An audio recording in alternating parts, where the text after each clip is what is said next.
Assalamualaikum warahmatullahi wabarakatuh. Perkenalkan, nama saya Deni Fatmawati, calon guru penggerak yang melaksanakan pendidikan guru penggerak angkatan 7.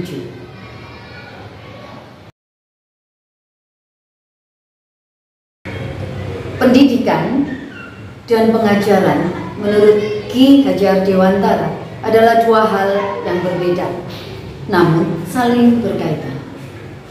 Pendidikan adalah tempat menaburkan benih-benih kebudayaan yang hidup dalam masyarakat, sekaligus sebagai instrumen tumbuhnya unsur peradaban. Sedangkan pengajaran adalah suatu cara menyampaikan ilmu atau manfaat bagi hidup anak-anak secara lahir maupun batin.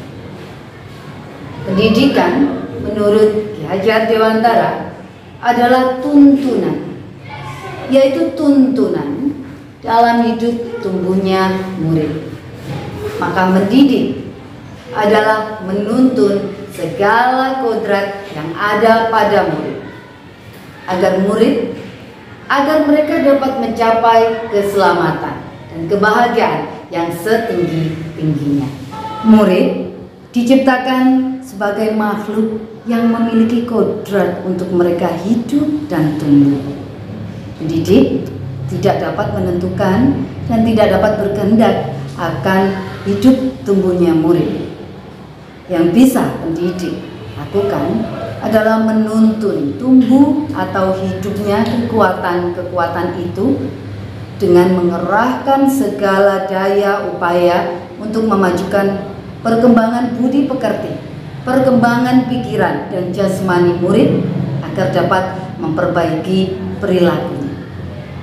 Layaknya seorang petani yang menanam padi, petani hanya dapat memperbaiki keadaan tanaman padinya atau bahkan menghasilkan tanaman padi yang lebih besar daripada tanaman padi yang tidak dipelihara. Bagaimanapun ikhtiar terbaik yang dapat dilakukan oleh petani tidak akan dapat mengubah tanaman padi menjadi tanaman jagung atau sebaliknya.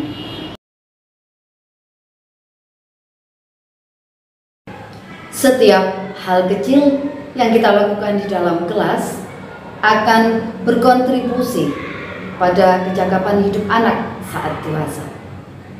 Saat belajar di dalam kelas, sebenarnya kita sedang membentuk peradaban, kita membentuk budaya masa depan lewat murid-murid kita.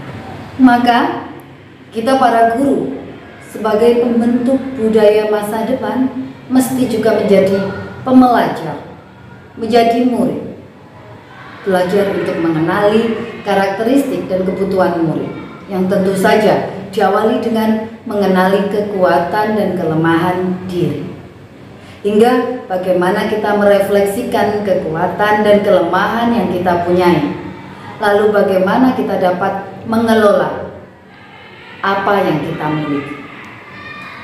Ki Hajar Dewantara hendak mengingatkan pendidik bahwa pendidikan anak sejatinya menuntut anak untuk mencapai kekuatan kodratnya sesuai dengan kodrat alam dan kodrat zaman. Bila melihat dari kodrat zaman, bagaimana pendidikan saat ini menekankan pada kemampuan anak untuk menjawab tantangan revolusi industri 4.0. Sedangkan memaknai kodrat alam, maka pendidikan menekankan pada konteks lokal, sosial, budaya murid di Indonesia bagian barat yang tentu memiliki karakteristik yang berbeda dengan murid di Indonesia bagian tengah atau di Indonesia bagian timur. Mengenai pendidikan dengan perspektif global, Ki Hajar Dewantara mengingatkan bahwa pengaruh dari luar tetap harus disaring dengan tetap mengutamakan kearifan lokal, sosial, budaya Indonesia. Demikian Bapak Ibu yang dapat saya sampaikan. Inti sari pemikiran Ki Hajar Dewantara, juga posisi kita sebagai guru yang juga sebagai pembelajar dan pembelajar. Semoga bermanfaat dan wassalamualaikum warahmatullahi wabarakatuh. Salam bahagia.